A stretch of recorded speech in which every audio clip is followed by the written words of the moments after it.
संसद में जिस तरीके की कार्यवाही चली उससे कम 140 से ऊपर जो सांसद हैं वो सस्पेंड हो गए। सांसद तो सस्पेंड हो गए, लेकिन कुछ लोगों के साथ इस बार की संसद में ऐसा कुछ हुआ और बहुत कुछ हुआ जिसके नाम पर बिल्कुल कार्रवाई नहीं हुई है। मैं बात करूंगी दानिश अली साहब से। दानिश अली जी, सबसे पहले जो वाकया आपके साथ हुआ उसी से शुरुआत करते हैं। पहले तो ये सस्पेंशन की बातें, तमाम सांसदों को सस्पेंड कर दिया गया ये बोलकर कि वो आवाज उठा रहे थे, हाउस डिस्टर्ब कर रहे थे। आप जिस वक्त बोल रहे थे, रमेश बिधूड़ी जी ने जिस तरीके से आप पर बयान दिए हैं, जिस तरीके की अभद्र भाषा यूज की है, उसको लेकर अभी तक कोई कार्रवाई नहीं हुई।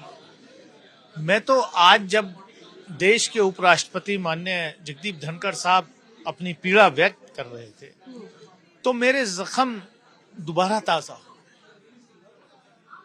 और जब मैंने आज सुबह अखबार में पढ़ा कि माननीय प्रधानमंत्री जी ने भी उनको शायद उन्होंने ट्वीट करके आज माननीय उपराष्ट्रपति जी ने बताया कि प्रधानमंत्री जी ने उनको टेलीफोन किया था।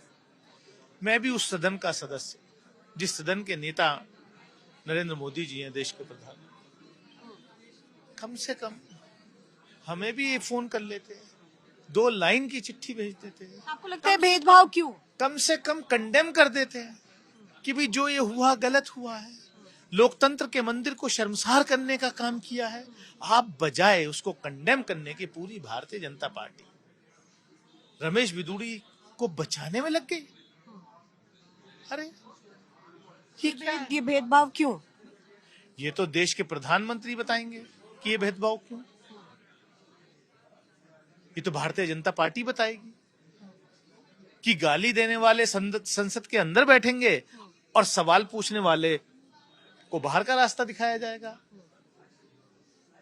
अपने पास पर इंट्रूडर्स को अंदर लाने वाले बीजेपी के सांसद अंदर बैठेंगे और उस पर अगर हम लोग सवाल पूछेंगे तो हमें जो है निलंबित किया जाएगा, सस्पेंड किया जाएगा, हमें बाहर का रास्ता दिखाया जाएगा।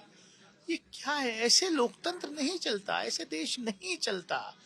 आपको अगर ऐसे ही चलाना था तो आप बीजेपी पार्लियामेंट्री पार्टी की कल सुबह मीटिंग हुई थी, वहीं पर वो सब कुछ तय कर लेते।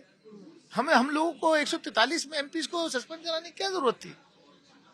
क्या आप मानेंगे कि जिस तरीके से वाइस प्रेसिडेंट के चेयर पर जो बैठे हैं उनकी गरिमा को कहीं ना कहीं ठेस पहुंचाना, उनके ऊपर अभद्र टिप्पणी करना जो टीएमसी के कल्याण बैनर्जी ने किया है, क्या वो उनको शोभा देता है? क्योंकि बात आप लोग कर रहे थे सिक्योरिटी ब्रीच की, बात विपक्ष आके कर रहा था कि किस तरीके से संसद में सिक्योरिटी ब्रीच हुई है, आपकी जान तक जा सकती थी अगर वहां पर खुदा न खास्ता कुछ हो जाता तो, लेकिन पूरा नैरेटिव ही बदल गया।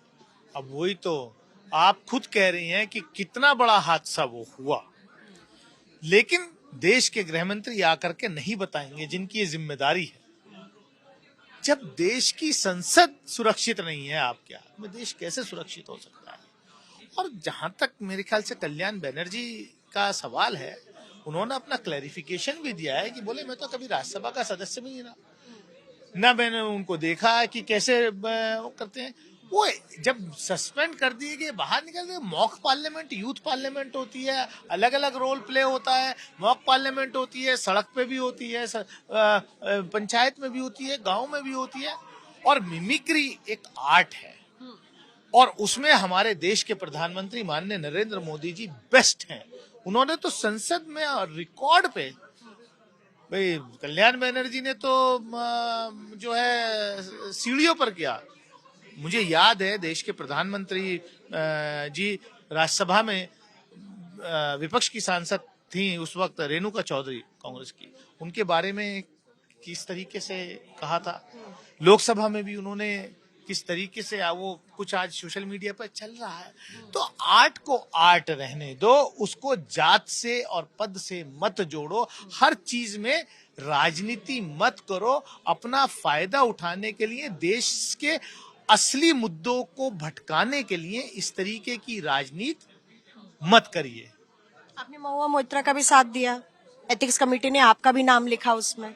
मैं इस देश के अंदर होने वाले हर अन्याय के खिलाफ अपनी आवाज उठाई है और आगे भी उठाता रहूंगा, उसके लिए चाहे कुछ भी कुर्बानी देनी पड़े। मैंने दिया जब महिला की अस्मिता के साथ खिलवाड़ वहां हो रहा था कमेटी के अंदर, जब उनसे बेहुदे सवाल पूछे जा रहे थे, तो उसका मैंने अपोज किया, जो मैं अपनी एक जिम्मेदारी समझता था। एथिक्स कमेटी के अंदर अगर अनएथिकल चीजें हो रही थी तो उसका मैंने अपोज किया। आपको लगता है आपने भारी भुगतान भरा है? बहुजन समाज पार्टी से भी आपके नाते टूट गए हैं? देखिए, मैंने कहा कि जब एक रास्ता चुना हुआ है तो उसमें भुगतान भुगतने का कोई परवाह नहीं होती है। मैंने इंसाफ की लड़ाई लड़ी है और आगे भी लड़ता रहूंगा। मैंने इस देश के शोषित, वंचित, पीड़ित समाज की आवाज उठाई है, आगे भी उठाता रहूंगा, कोई भी प्राइस क्यों ना पे करना पड़े। बिल्कुल। देखिए, दानिश अली बता रहे हैं कि न्याय का रास्ता अपनाने की वजह से जो कुछ इनके साथ संसद में हुआ है, चाहे वो रमेश बिदुड़ी वाला मामला हो, चाहे वो महुआ मोइत्रा वाला मामला हो, या बहुजन समाज पार्टी से नाते तोड़ने वाली चीजें हो, लेकिन दानिश अली का कहना है कि न्याय के रास्ते पर चलते रहेंगे और इससे आगे कुछ भी करेंगे तो एक तरीके से संसद की गरिमा तैयार रखेंगे और न्याय को अपना पटल बनाकर ही आगे बढ़ते रहेंगे। रवि तोतावार के साथ मिलन शर्मा, आज।